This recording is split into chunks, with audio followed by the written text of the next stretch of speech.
Family adoption programme के तहत NMC guideline के अनुसार community medicine Jawaharlal Nehru medical college के द्वारा आज हेल्थ कैंप का आयोजन गोद लिए गए गांव सच्चिदानंद नगर में किया गया। हेल्थ कैंप के दौरान यहां लोगों को स्वास्थ्य का जांच किया गया एवं इससे संबंधित पैथोलॉजिकल जांच भी की गई। बता दें कि ग्रामीण आउटरीच के तहत परिवार गोद लेने का कार्यक्रम चलाया जाता है। ऐसे में एमबीबीएस छात्रों को पाठ्यक्रम अवधि के दौरान 5 गोद लिए गए परिवारों के 26 दौरे करने होंगे और कुल मिलाकर 78 घंटे सेवा देना होगा। आज के हेल्थ कैंप में medical college Jawaharlal Nehru medical college के विभिन्न विभागों के डॉक्टरों द्वारा लोगों का स्वास्थ्य जांच किया गया एवं पैथोलॉजिकल जांच भी किया गया, साथ ही दवा भी वितरित की गई। इसके पूर्व हेल्थ कैंप का उद्घाटन जवाहरलाल नेहरू मेडिकल कॉलेज के प्राचार्य डॉक्टर उदय नारायण सिंह ने किया। मौके पर कुछ मरीजों को इलाज के लिए Jawaharlal Nehru medical college hospital refer किया गया, जहां उनका समुचित इलाज किया जाएगा। वहीं कम्युनिटी मेडिसिन विभाग के अध्यक्ष डॉक्टर कामरान फजल ने बताया कि हेल्थ कैंप काफी सफल रहा। उन्होंने जानकारी दी कि कार्यक्रम के दौरान मेडिकल स्टूडेंट्स ने बीमारियों से संबंधित अनेकों पोस्टर भी लगाए एवं ग्रामीणों को बीमारी के कारण एवं उनके रोकथाम के उपाय समझाए। इस अवसर पर डॉक्टर अहमद नदीम, डॉक्टर ज्योति चौधरी समेत काफी संख्या में मेडिकल के छात्र मौजूद थे।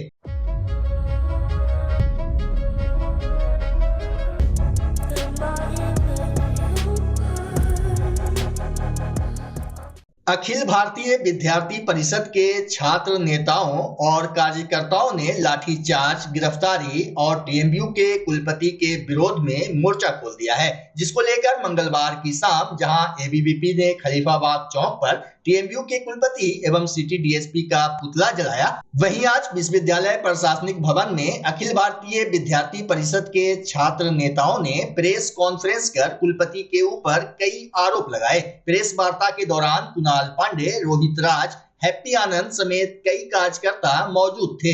लेकिन मैं पूछना चाहता हूं, 2 वर्ष हो गया कुलपति महोदय आपको इस विश्वविद्यालय में आए हुए, लेकिन आप छात्र हितों की एक बात बता दीजिए कि जो आपने पूरा किया। इसी विश्वविद्यालय के प्रांगण में अखिल भारतीय विद्यार्थी परिषद ने अनशन के माध्यम से उनको कहा था कि पीजी हॉस्टल, यूजी हॉस्टल में जिस तरह से समस्या है वहां जाकर अगर देखेंगे तो वहां जानवरों से भी खराब बेहतर स्थिति है वहां रहने की। किस प्रकार से वहां छात्र रहते हैं, किस दिन वहां सर पर ऊपर से टुकड़ा गिर जाए पता नहीं। अगर आप वहां रोड की स्थिति देखेंगे, अभी बारिश के दिनों में घुटनों भर पानी रहती है, छात्रों को वहां से खाली करा दिया जाता है। कुलपति महोदय, सिर्फ डंडा चलाने से नहीं होगा, कलम चलाइए और फाइल को बढ़ाइए और काम करवाइए। अगर आप देखेंगे कई कॉलेजों में, कई पीजी विभागों में छात्र क्लास करते रहते हैं, एग्जाम देते रहते हैं, उनके ऊपर एक चट्टान गिरता है और छात्र और शिक्षक जो है अपने जो जिंदगी को झकझोरने में लग जाते हैं कि हमारी जिंदगी बचेगी या मौत की स्थिति होगी। आज जिस प्रकार से कुलपति महोदय 2 वर्षों में रजिस्ट्रार और कुलपति की लड़ाई इस विश्वविद्यालय को अखाड़ा बना दिया गया है, यहाँ जहाँ छात्र हितों की बात नहीं होती है। आपको पता होना चाहिए बिहार एकमात्र ऐसा राज्य है जो शिक्षा पर सबसे अधिक पैसा खर्च करने वाला राज्य है, लेकिन छात्रों से जाकर पूछिए कि उनको समस्या का समाधान मिलता है क्या? क्या आज डिग्री के लिए सैकड़ों छात्र अपने विश्वविद्यालय में खड़े हैं? उनकी हक की लड़ाई लड़ने वाला विद्यार्थी परिषद का कार्यकर्ता हर बार इस विश्वविद्यालय में पराजय खाता है, लेकिन विद्यार्थी परिषद का कार्यकर्ता इन सभी बातों से डरने वाला छात्र संगठन नहीं है। विगत दिनों जिस प्रकार से तिलका मांझी भागलपुर विश्वविद्यालय में अखिल भारतीय विद्यार्थी परिषद द्वारा लगातार छात्र हित के मुद्दों के लेकर चरणबद्ध तरीके से हमारा आंदोलन चल रहा था, आज उसी के क्रम में जब हम लोगों ने ज्ञापन के माध्यम से कुलपति महोदय को ज्ञापन सौंपना चाहा, तो उस दिन सीनेट हॉल के अंदर चल रहे कार्यक्रम के पूर्व जब हम लोगों ने कुलपति महोदय से मिलने का समय मांगा कि महोदय छात्रों की समस्या को लेकर भी हमारी बात को सुनने की कृपा की जाए, तो उन्होंने छात्र प्रतिनिधियों से मिलने से इनकार किया तथा उनके जो निजी सुरक्षा कर्मी हैं, हम सभी छात्रों को अवज्ञापूर्वक बाहर करके बाहर कर दिए कि कार्यक्रम चल रहा है, आप लोग छात्र लोग नहीं मिल सकते हैं। तो हम लोग शांतिपूर्ण तरीके से सीनेट हॉल के बाहर बैठकर अपनी मांग को लेकर धरने पर बैठे थे। तभी कुलपति महोदय के सुरक्षा कर्मी तथा विश्वविद्यालय द्वारा पोषित गुंडे हम लोगों के साथ जो धरने पर बैठी छात्राएं थी उनको धक्का देकर वहां से हटाते हुए कहा कि तुम लोग यहाँ से निकलो।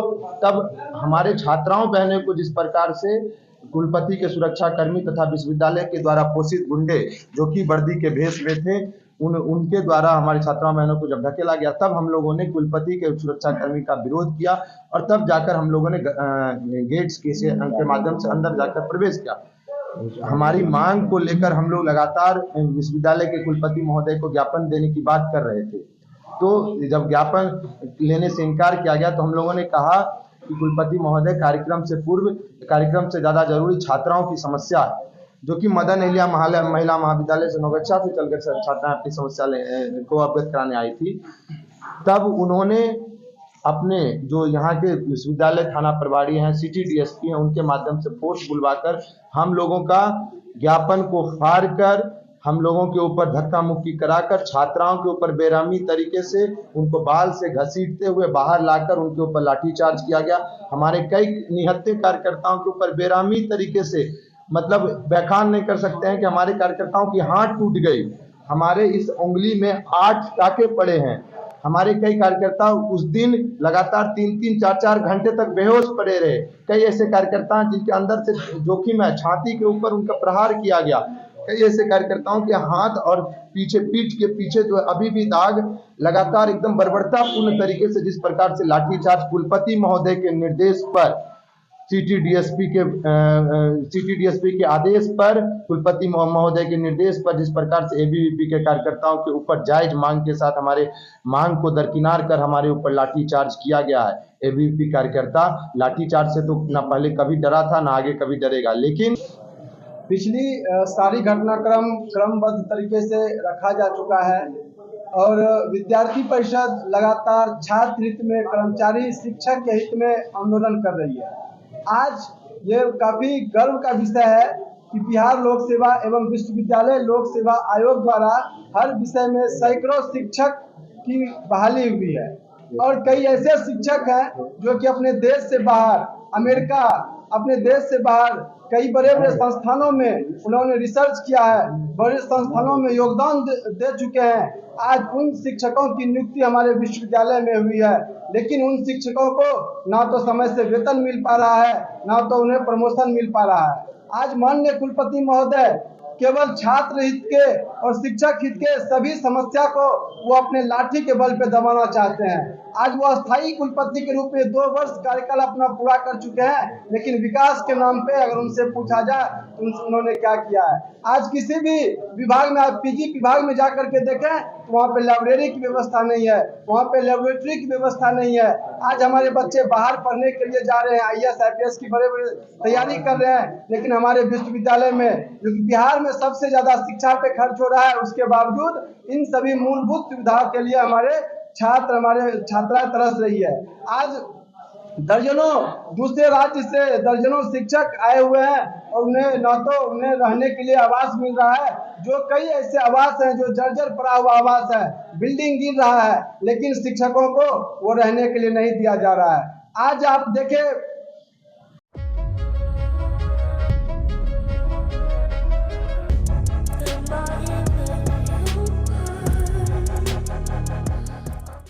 भागलपुर इमामपुर पंचायत के वार्ड नंबर 3 में पानी की समस्या को लेकर भागलपुर जिला परिषद अध्यक्ष मिथुन कुमार यादव से ग्रामीणों ने गुहार लगाई, जिसके बाद जिला परिषद अध्यक्ष ने लोगों की समस्याओं को सुना, साथ ही क्षेत्र का भ्रमण भी किया। इस दौरान जिला परिषद अध्यक्ष मिथुन कुमार यादव ने पानी की समस्या को जल्द से जल्द दूर करवाने का आश्वासन दिया।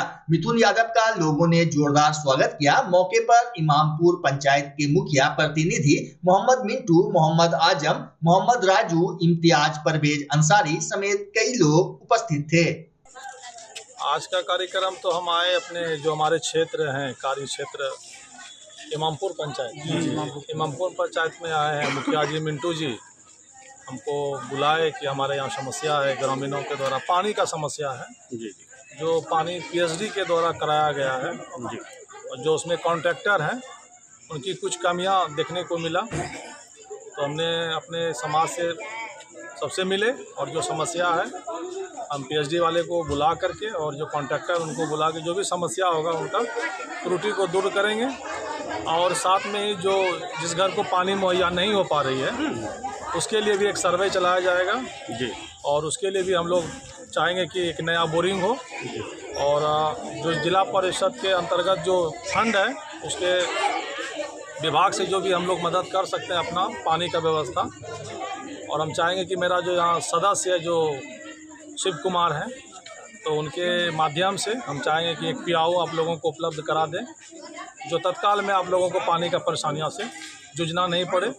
और उसके लिए फिर एक बड़ा जो टंकी लगाना या बोरिंग करवाना है उसके लिए हम लोग विभाग को लिखेंगे, सर्वे करा के आप लोगों का काम हम कराने का प्रयास करेंगे।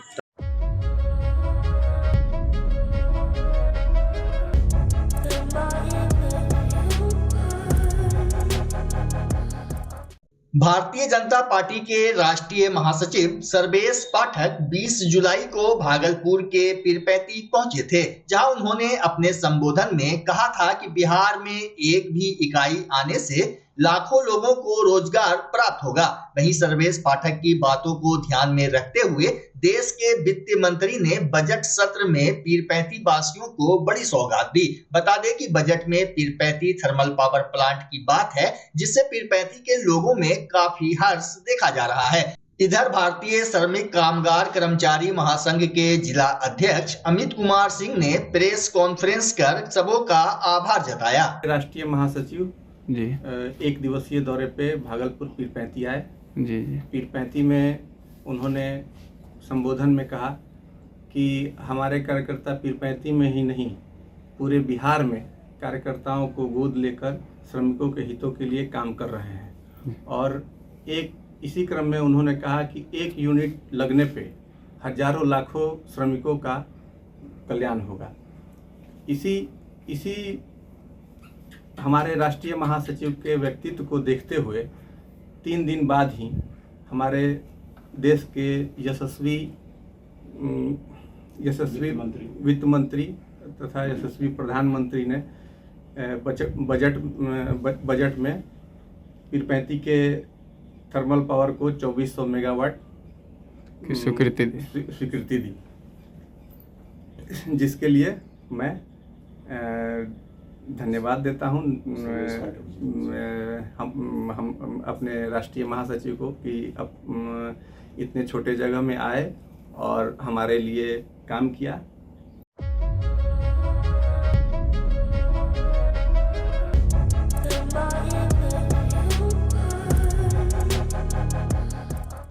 बच्चा जब जन्म लेता है तो कई बार बच्चा तुरंत नहीं रोता है, रोने में देर हो जाता है। ऐसे में बच्चा क्षतिग्रस्त हो जाता है और उसके बचने की संभावना कम हो जाती है। और यदि बचा तो भविष्य में उसमें विकलांगता की समस्या आती है, जिसे सीपी कहते हैं, जिसका कोई माकूल इलाज नहीं है और ज़िंदगी भर बच्चा विकलांगता से जूझ सकता है। ऐसे में पूरे संसार में कूलिंग थेरेपी का सहारा लिया जाता है। जन्म से ठीक 6 घंटा के अंदर यदि उसको कूलिंग थेरेपी दिया जाए तो उससे उसका सीपी की समस्या कम होती है और बचने की भी संभावना बढ़ती है। पहली बार बिहार झारखंड में आपके शहर के स्नेह नवजात शिशु बाल सेवा केंद्र में यह मशीन उपलब्ध है। कभी भी ऐसी बात हो कि बच्चा रोने में विलम्ब हो गया तो आप स्नेह नवजात शिशु बाल सेवा केंद्र में जरूर संपर्क करें।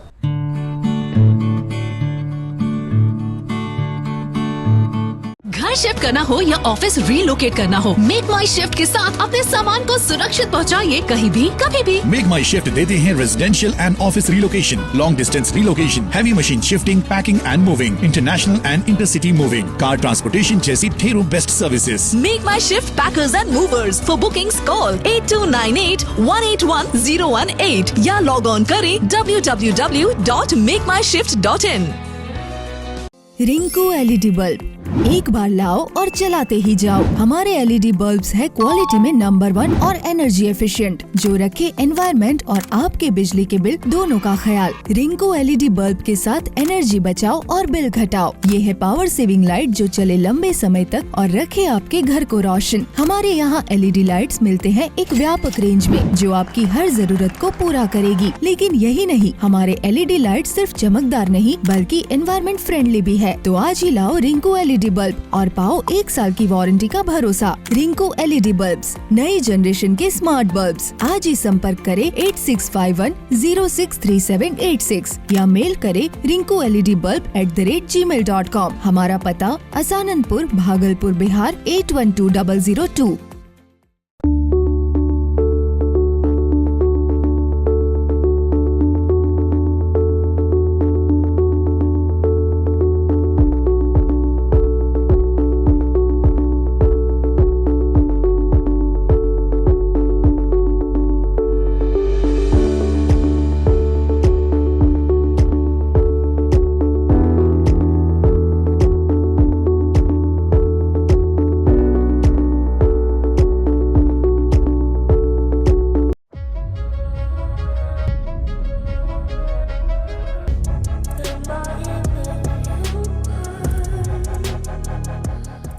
पुलिस जिला नवगछिया के इस्माइलपुर थाना क्षेत्र अंतर्गत सूदन टोला निवासी अभिलाष कुमार मंडल, जो पेशे से एक शिक्षक हैं, अपने सहयोगी शिक्षक के साथ विद्यालय जा रहे थे। तभी उसी गांव के दबंग सुदाम मंडल और संजय मंडल ने उनके साथ मारपीट किया। मामले को लेकर जब पीड़ित इस्माइलपुर थाना पहुंचे तो थाना प्रभारी ने पीड़ित शिक्षक का आवेदन नहीं लिया। वहीं शिक्षक ने बताया कि थाना अध्यक्ष आवेदन बदलने की बात कह रहे थे। वहीं थानेदार के उदासीन रवैया से निराश पीड़ित शिक्षक रेंज DIG विवेकानंद के कार्यालय पहुंचे और न्याय की गुहार लगाई। हम घर से निकले स्कूल जाने के लिए, मेरे साथी के साथ, सहयोगी के साथ गाड़ी पे बैठ के गए। उसके घर के नज़दीक गए, वो मेरे गाड़ी पर मतलब गाड़ी रोक के और गाली गलौज करना शुरू कर दिया।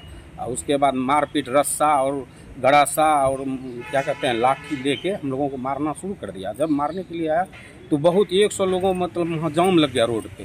फिर उसको मेरे सहयोगी टीचर को बढ़ने भी नहीं दिया, उसको भी छेक के रखा। उतना में मारा। उसके बाद बोले तुमको मार के काट के अब तुम्हारा दरवाजे पे जाके भी मार के गाड़ी लेके चले आए। बस वहाँ दरवाजे, मेरे दरवाजे पे घिसते लेके चले गया। मेरा ट्रैक्टर भी चाबी छीन के लेके चला आया। ट्रैक्टर टेलर दोनों जोड़ा हुआ था, दरवाजे पर से लेके चला आया। फिर मैंने इस्माइलपुर थाना में FIR किए। इस्माइलपुर थाना कुछ नहीं किया, वहाँ गए, एप्लीकेशन सिर्फ बड़ा बाबू को हम दिए। बड़ा बाबू से सारा बात किए कि सर मेरा एप्लीकेशन स्वीकृत कीजिए।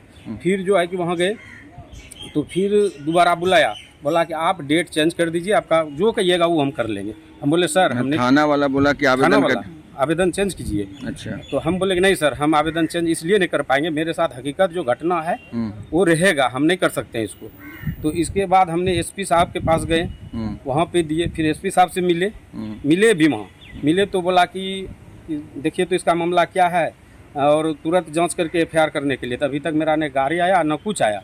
फिर हम DIG सर के पास आए, एप्लीकेशन दिए, फिर मिलने के लिए आज आए हुए। अच्छा, घटना किस कारण से मारपीट हुआ था? घटना बहुत पूर्व पहले लेन देन हुआ था पैसे का। हमने उसको दे चुके हैं वापस पैसा। इसी क्रम में उनका कहना है कि तुम गाड़ी हमको दे दो, अब हम ट्रैक्टर तुम मेरे नाम लिखो। दोनों भाई मिलके, सुदाम मंडल और संजय मंडल, कहता था तुम गाड़ी लिखो नहीं तो तुम्हारा मार देंगे, बंधक बना के रखेंगे। तो इसी क्रम में गाँव रमीन आया, मारपीट को छुड़ाया। बहुत सारे लोग वहाँ जुटे हुए थे, इकट्ठा हुए।